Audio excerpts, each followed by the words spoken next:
Find your engine code jet tag and much more exclusively at roadsandtravel.com.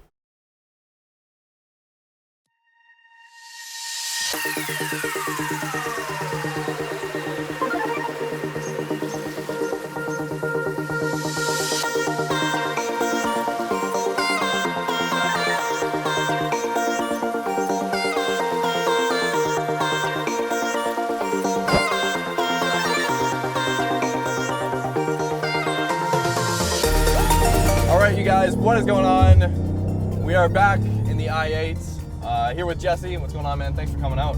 Thank you, Marcus. So here we are in a BMW i8. I haven't driven one in about a year. Great cars, really cool to get into a car like this, and I'm super glad that I'm able to get a second shot driving one of these. And the reason why we're doing this video, or these two videos, is to really highlight the positives and the negatives about the i8 and where it's kind of falling in the market right now, which is a very interesting place. So what do you really think are the downsides as a daily driver or an owner? Yeah, well, like we mentioned in the last video, I feel like for a car that's $150,000 new, it falls short in terms of steering and handling. Mm-hmm. It doesn't have it doesn't have any feedback. Yeah, at first when I first started driving it, almost felt like I was driving like an iPod, you know? Sure, yeah. Yeah, it does, compared to a 911, the handling is not as precise, it's not as quick. Just compared to any sports car of its price range, the handling is just not up to par. Mm-hmm, mm-hmm. Yeah, and you can really feel the limits of the tires, honestly, before anything else. Exactly. Yeah. It's also not like I feel like the M4 probably has a better steering than the i8, than the i8 in my opinion. It's good for daily drivability because my girlfriend hates driving any cars that has a very heavy steering wheel. Sure, That's yeah. different from, I like heavy steering wheels. Me too, yeah. I like the Porsche 911. I like, McLarens. And like you mentioned, the skinny tires, you can really feel it when you go around corners at faster speeds. You feel the body roll and you feel like you're less confident in the car at fast speeds around corners because of the tires. Right. And I asked BMW if we could switch tires. I think it's really hard. You gotta switch the wheels as well or something. No way, really? Okay. I don't think it's not an easy fix. Yeah. But like we mentioned before, it's not meant for that kind of stuff. So, but strictly in terms of a sports car, it's not up to par. But I don't purposely go find roads to really test its limits. But like I said, going back to what we were talking about before, I think compared to an AMG GTS or 911, it doesn't have the sports car capabilities of those cars, if that's what you're going up against. But for me, I look at this as a cheaper and more stylish or maybe iconic looking alternative to a Bentley GT or Mercedes S63 Coupe. That's so interesting that you say that. Now I want to try both of those cars for the main reason of like I'd never thought about that before, right? Because most people are like this or 911, but a 911 has like 295s in the back. Exactly. Right, and this got what, 245s? 245, 215 in the front. Yeah. It's got tiny brake calipers. So this car was not made to run around a track faster than a 911. It wasn't meant for that. And the second thing that I would like to talk about is something that I guess normal car reviewers probably wouldn't test out, and that's at low speeds, the hybrid powertrain. It gets confused sometimes. I live on a very steep hill, or actually I have a very steep driveway. It's going down, and because it's very narrow, I gotta back it up. Because when you reverse the car, when you park, it starts out being full electric. Of course, but when you step on it a little bit more, there's a point where the gas motor kicks in, and it jerks really hard. I almost got into an accident like 3 times, or I almost backed into other cars because when you're parking, when you give it a little bit more gas at low speeds, at high speeds it's no problem. You don't feel any lag. It feels good, yeah. But at low speeds, when it's going in between full electric mode to a hybrid system, it does get confused and you do feel the jerk. And I feel like when you're parking the car, that is a major problem because that surprises you, and if you're not paying attention, you're gonna back into other cars. I can't really give BMW suggestions, but maybe give us an option to start in the full gas mode so it doesn't have that jerk. So we don't feel that sudden jerkiness. Wait, so if you're just in like drive, so it will automatically switch back and forth between like full electric and gas? Yeah. When you're driving, when you put it in Comfort or Eco Pro or anything that's not eDrive, it does automatically switch back and forth. Sure, yeah. But when you're in reverse, there's no way to start in a gas mode. It starts in full electric mode, especially when you're on a hill. When you're on the middle of the hill, it feels like it needs more power for you to back up. The gas motor kicks in. I see, okay. You know, that happens when you're backing up in the parkade as well. So when the transition happens at low speeds, it's just not smooth at all, and they really need to fix it. I wish we could have an option to start backing up in full gas mode. Yeah. So there is no transition confusion. Absolutely, between yeah. the powertrain. Okay, so the next point that I dislike about the car is just general usability problems. I guess like these are first world problems, but after driving it for a month, it happens way more than I would like it to happen. One of the most annoying things that I find about this car is basically the trunk release button is right next to the window, window button. So every time I try to open the window, sometimes I don't look down. I press the trunk release probably 3 times a day. I can see that, yeah. And I mean, it's not like the gas one is separated by like this much plastic. Exactly. Yeah, you're right, actually. And the trunk release, the bad thing about that is if you're on a highway and you're opening the window and you accidentally open your trunk, you have to basically drive with the half-open trunk for like 5 or 6 minutes until your next exit. Yeah. And that's actually really scary. That's happened probably 5 times out of the past 20, 30 days.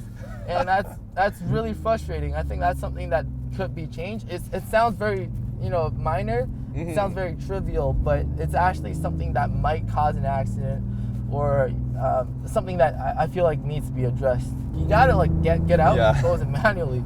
So when that happens, there's literally nothing that I can do about it. So that's really, really annoying.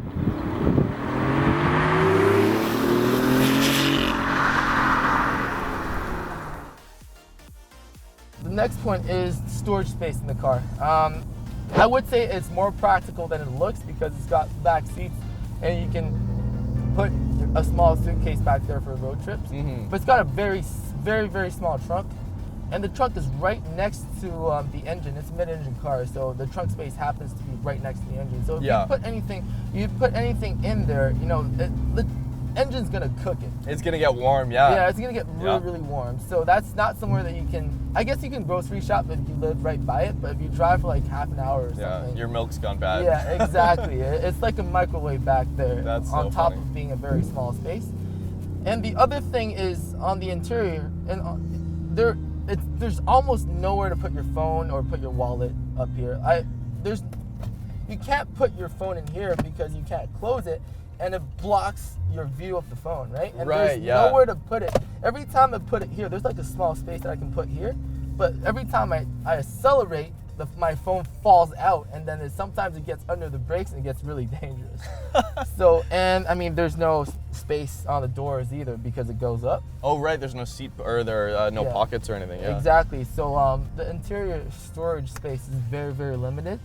And the other thing is with most 2+2s, you can put like a big suitcase sideways, but because the speakers stick out, you can't do that. So it actually limits the size of the suitcase you can put back there as well. Oh, I see. There's that speaker in the middle. You can't put it sideways. So storage space is very limited in this car. Okay, yeah, so the last point is really the most obvious point, and that's the doors having to come up. It's really hard for me to get in and out because I work downtown, and then I have to go to a parkade underground, and it's a pain in the butt because I have to find a very, very big parking space, or else if you can't open the door fully, you can't get out because it's not like a normal traditional car. You can open it a little bit and start squeezing out, but because it's at an angle, you got to be able to open it fully. Yeah. And that's a downside for its practicality. Sometimes I got to choose places that has bigger parking spaces because sometimes if you park in a space when there's no one around you, you're like, okay, I'm good, I'm solid. But when you get back, two cars are parked right next to you, and you can't even get in, and there's nothing you can do. You Yeah, gotta exactly. wait for the owner of the other car to come back for you to. Too bad, honestly, too bad this car didn't come out like 5 years later, because then it would have had like some sort of basic autonomous technology where it could just back out for you. Exactly. I mean, I feel like that's probably like an easy fix 3-4 years down the road, because all cars are probably gonna have that. And the other thing that people don't expect is if you go into like a paid parkade, you know how there's like a ticket machine that you gotta reach out and grab the ticket? Yeah. Because it's at an angle, and every time I open the window, I got really short arms, I can't reach it. With a normal car, I would just open the door and get out. Right. But with this car, if I'm a little bit too far from the machine, I can't reach it. When I open the door, it doesn't do anything because I can't step out. The doors look awesome. They're so cool. Exactly. And you feel like a genuine badass when you're getting in and out of this car. But yeah, the practicality, I could definitely see being an issue. Yeah. Without a doubt. But like, honestly, would I trade normal doors for those problems to be gone? I wouldn't do it. I don't think I would. Like, I haven't even lived with the problems, but like, they're so cool. I love it. Yeah, the problems, I wouldn't say they're minor. They bother me quite a bit, but I wouldn't trade getting rid of the problems with the doors. Like, I love the doors way too much to not live with these problems. Yeah, no, absolutely. This car, if you understand it properly, I feel like all those things are something that people can accept once you understand it's not a full all-out sports car. Yeah. It's a sporty, luxurious, iconic-looking, stylish GT car. Then I feel like those problems won't be problems. If you want a car like that. If you go in with the right mindset. Exactly. And if somebody watches a video like this will be really beneficial, I think, if you're looking for an i8. Yeah.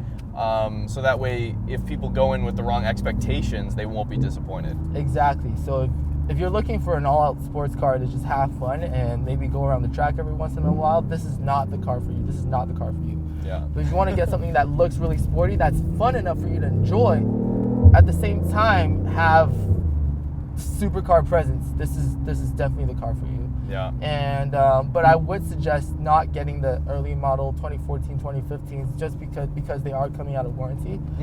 Definitely try and get like a 2016 or 17, because this car out of warranty, a battery, I think if the battery goes out or something, that's like 30, 40, 50 grand. So.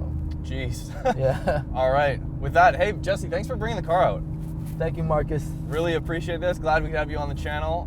Hopefully you guys enjoyed these videos with the i8. Definitely, if you haven't already, check out the 5 things that Jesse likes about the car from an ownership perspective. Well, that was great. Yeah, thanks guys for watching. If you haven't already, check us out on like Facebook, Instagram, hit up roadsuntraveled.com, subscribe, and give this video a thumbs up if you really enjoyed it, and we can bring you more great content like this, similar to this. We're trying to kind of try different things, and I think it's working out well. So yeah, once again, Jesse, thank you so much, and yeah, we'll see you guys next time. Bye.